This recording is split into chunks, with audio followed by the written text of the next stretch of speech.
ऐसा लगता था जैसे कि हेल्पलेस हूँ, एक जंजीर बन गई है, एक पिंजड़े में बैठी हूँ मैं। उस टाइम ध्यान मेरी दीदी ने इंट्रोड्यूस करवाया मुझे और उसके बाद फिर मैं ध्यान से मेरे अंदर ना बहुत कॉन्फिडेंट आने लगा।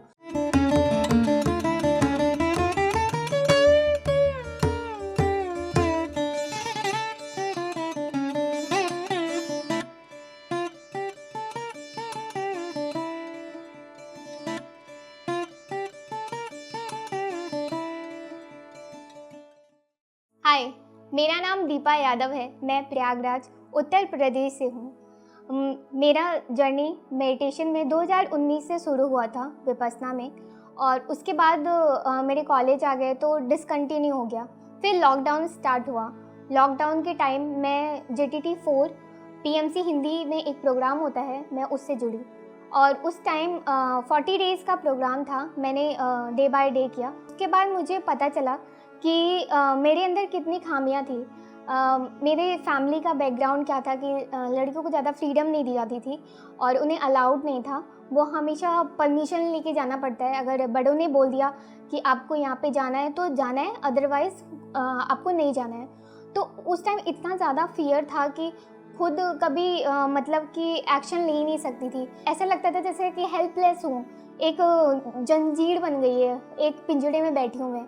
उस टाइम ध्यान मेरी दीदी ने इंट्रोड्यूस करवाया मुझे और उसके बाद फिर मैं ध्यान से मेरे अंदर ना बहुत कॉन्फिडेंट आने लगा। उसके बाद चीज़ों को ना मैं क्वेश्चनिंग करने लगी। जैसे सपोज़ मेरे को कोई अपॉर्चुनिटी आई और मेरी फैमिली में मना कर दिया, तो उस टाइम मैंने अपोज़ किया। मैंने उनको बोला कि मैं ये चीज़ें कर सकती हूँ और मैं कैपेबल हूँ। और सबसे बड़ी बात ये थी, मेरी बॉडी शेमिंग पे बहुत ज़्यादा मुझे वो किया। उस टाइम मैं बहुत मोटी थी और उसी वजह से मुझे मेरी फैमिली ने एक ऐसी इमेज बनाई थी मेरी, जो मैं एक्चुअल में थी नहीं कभी। उन्होंने मेरी इमेज ऐसी बनाई थी कि मैं मोटी हूँ, तो मुझे लाइफ में इवन बीच में मेडिसिन भी स्टार्ट कर दी थी उन्होंने, क्योंकि मुझे याद नहीं होता था, मुझे पढ़ाई में इतना इंटरेस्ट नहीं आता था। तो उनको लगा कि मुझे मेंटल कुछ प्रॉब्लम है, तो उस टाइम पे मेडिसिन स्टार्ट करी। पर जब मैं 21 में JTT4 स्टार्ट किया मैंने, तो मेरे अंदर काफ़ी सारे चेंजेस हुए। और सबसे बड़ा चेंज ये हुआ ना कि मैं एक्शन लेने के लिए रेडी हो चुकी थी और ये भी प्रूफ करने के लिए रेडी हो गई थी कि जो उन्होंने इमेज मेरे सामने बनाई वो एक्चुअली मैं थी नहीं। मैं वो कभी थी नहीं। वो बस मेरा एक आउटर था कि वो बस आउटर चीज़ें देख रहे थे। इनरली जो मैं थी वो एक छोटी सी बच्ची थी जो बहुत डरी और सहमी थी। तो वो मुझे अनुभव हुआ कि मेरा जो इनर चाइल्ड है ना, वो बहुत अलोन है और उसको क्या चाहिए, केवल प्यार चाहिए। तो उस टाइम मुझे प्यार पता ही नहीं था कि सेल्फ लव नाम की भी कोई चीज़ होती है। तो जब मैं ध्यान करने लगी और उसके बाद एक यूथ का ग्रुप था, मैं उससे भी जुड़ी। वो उसका नाम लोक कल्याण ध्यान था और रात को 9 बजे होता था। तो उसमें मैंने काफ़ी सारी चीज़ें शेयर की। इवन मैंने अपनी सारी फैमिली की जितनी भी चीज़ें, इवन मेरे दादाजी ये विचार के थे कि लड़कियों को ज़्यादा बाहर नहीं जाना चाहिए क्योंकि वो फिर हाथ से निकल जाएंगी, तो लाइक दैट। फिर उसके बाद उस पर भी मैंने एक्शन लिया। पर मैंने ध्यान में सबसे ज़्यादा ये था कि मैं अपने आप को एक्सप्रेस करने लगी थी और मैं अपने आप से प्यार करने लगी थी। उस टाइम मुझे बाहर के प्यार की ज़रूरत नहीं थी। मैंने अपने बॉडी को एक्सेप्ट किया और हर चीज़ को एक्सेप्ट किया जो मैंने रिजेक्ट किया। इवन सबसे बड़ा गिल्ट था कि मैं एक लड़की पैदा हुई हूँ, क्योंकि घर में ऐसा माहौल था कि बॉयज़ को जाने देते थे, उन्हें ज़्यादा फ्रीडम मिलती थी। पर एक लड़की के नाते मुझे इतनी फ्रीडम नहीं मिलती थी। मेरे साथ तो थोड़ा कम हुआ, मेरी दीदी के साथ उससे ज़्यादा भी हुआ। बट उस टाइम हमने एक अंडरस्टैंडिंग के साथ अपना आगे का जर्नी कंटिन्यू रखा। फिर ध्यान का एक सबसे बड़ा एक्सपीरियंस मुझे तब हुआ था कि ध्यान के टाइम में मैं लव बहुत ज़्यादा बाहर से ले रही थी, अंदर से मुझे लव का कोई महसूस नहीं हो रहा था उस टाइम पे। तो उस टाइम मैंने पिरामिड ध्यान किया।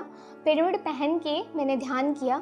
उस टाइम पे मुझे बहुत ही ज़्यादा ऐसा एक्सपीरियंस हुआ कि मेरा ही जो रूप है वो मेरे सामने ही बैठा है और वो कह रहा है कि तुम बहुत बेस्ट हो, तुम जो पैदा हुए हो इस दुनिया में बहुत अनमोल हो, तुम्हारा हर एक फीलिंग बहुत इम्पॉर्टेंट और तुम्हारी जो एग्जिस्टेंस है ना वो बहुत मायने रखती है इस दुनिया में।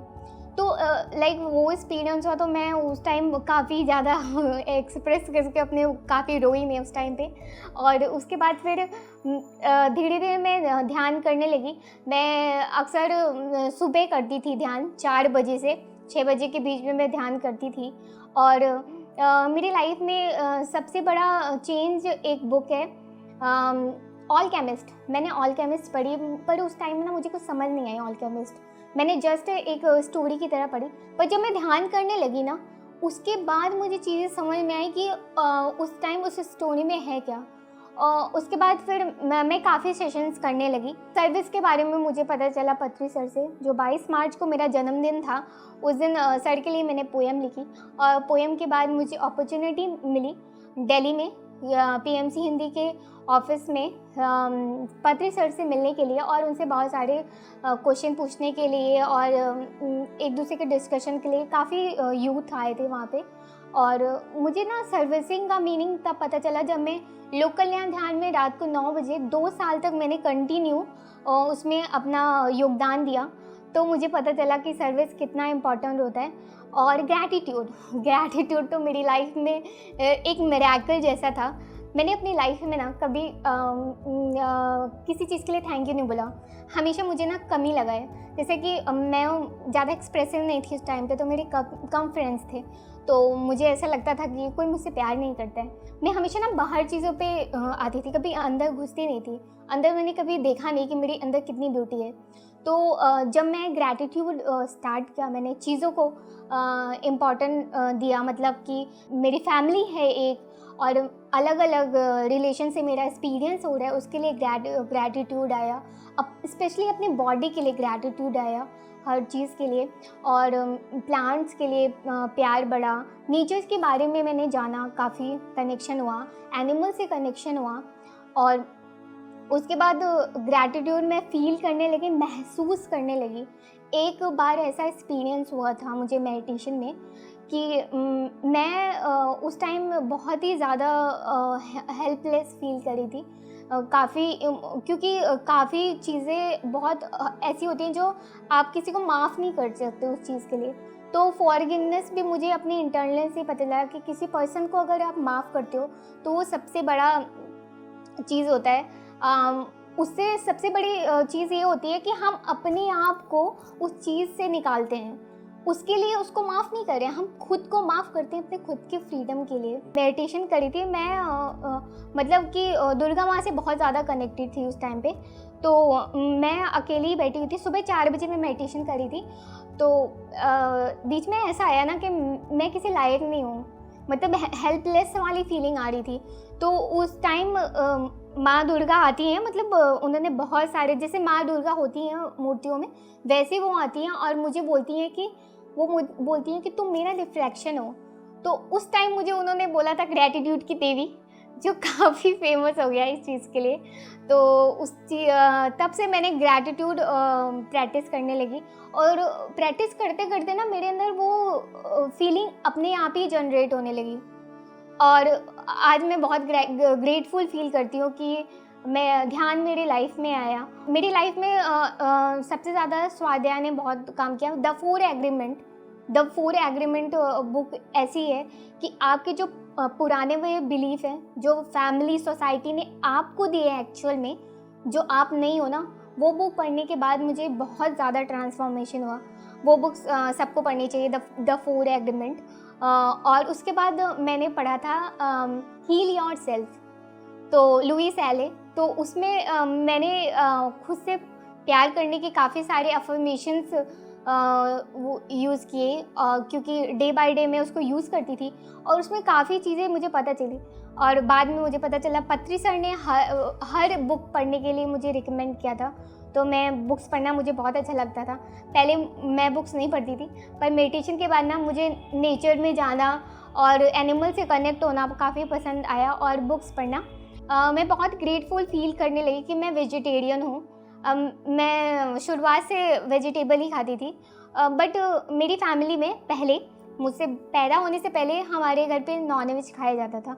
बट उसके बाद जब मेरे दादाजी मतलब आयुर्वेदा के डॉक्टर थे, तो उनको पता चला कि एनिमल्स को नहीं मारना चाहिए ये सब, तो उन लोगों ने वो सब चीज़ें छोड़ दी। तो मैं प्योरली वेजिटेरियन थी, बट मेरी एक दोस्त थी, वो वेजिटेरियन भी नहीं थी, वो नॉन वेज खाती थी।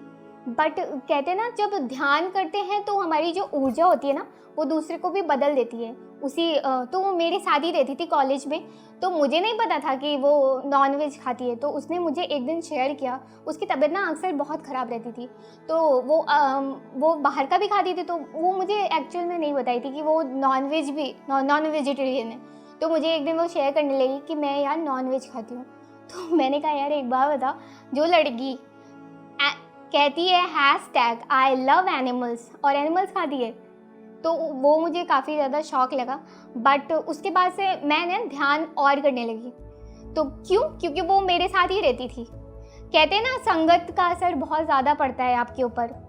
तो जब मैं ध्यान करने लगी तो मेरी ऊर्जा तो बढ़ती थी और साथ में उसकी। तो एक दिन मैंने उसको बोला कि हमें नॉनवेज नहीं खाना चाहिए, क्योंकि नॉनवेज इसलिए नहीं खाना चाहिए क्योंकि फॉर एग्ज़ाम्पल जैसे कि हमारा एक बेबी हुआ, हम उसको मार के तो खा नहीं सकते। ऐसे जो एनिमल्स होते हैं उनकी बेबीज़ भी ह्यूमन बेबी की तरह ही होते हैं, तो हमारा कोई राइट नहीं है कि हम उन्हें मार के खाएं। हमारे पास इतने सारे वेजिटेबल्स हैं, इतने फ्रूट्स हैं कि हम खाते खाते थक जाएंगे, बट एनिमल्स को क्यों खाएं? तो मेरा एक यही मैसेज है कि आप अपने लिए, एनिमल्स के नहीं, अपने लिए, जो हमारे अंदर इतनी ज़्यादा घृणा और ये सब आ रही है, इसी वजह से आ रही है कि हम एनिमल्स के बेबीज़ को मार के खा रहे हैं। क्योंकि जब उन्हें मारते हैं ना, तो उनके अंदर जो इमोशंस होते हैं ना, वो भी हमारे अंदर आते हैं जब हम उन्हें खाते हैं। तो मेरी यही गुजारिश और रिक्वेस्ट है आप लोगों से कि आप वेजिटेरियन बन जाइए। और इतने ज़्यादा वेजिटेबल, इतने फ्रूट्स हैं यहाँ पे सोसाइटी में कि आप खा सकते हो उसको। मैं ये नहीं कहती हूँ कि आप मेरा कहना मानिए, पर आप अपने दिल पे हाथ रख के एक बार बोलिए कि अगर आपका एक बेबी पैदा हुआ और किसी ने उसे मार के खा लिया तो आपको कैसा महसूस होगा। मुझे एनिमल से तो बहुत ज़्यादा प्यार लगता था, और मेरे अंदर जो फियर था ना, वो भी धीरे धीरे जाने लगा, क्योंकि मैं उन्हें फील करती थी। मुझे ना बंदर से बहुत ज़्यादा डर लगता था। एक एक्सपीरियंस बहुत भयानक था। क्या हुआ, भयानक नहीं था वो, मैं ना, मुझे ऐसे डर लगता था। तो मैं छत पे खड़ी हुई थी और लिटरली उसके स्टेयर्स पे खड़ी हुई थी, और वहाँ से मेरे सामने बंदर आया, मैं उसके सामने खड़ी और वो मेरे सामने खड़ा, मेरी दीदी पीछे। मेरी दीदी मेरे कंधे पे हाथ रखती है, कहती है हिलना मत। लिटरली उस दिन ना मैंने उसकी आंखों में देखा, इतना प्यार होता है ना, और मुझे ही डर लग रहा था, बट मैंने उसको देखा तो मैंने उसको ग्रैटिट्यूड दिया कि थैंक यू सो मच मेरा ये डर निकालने के लिए।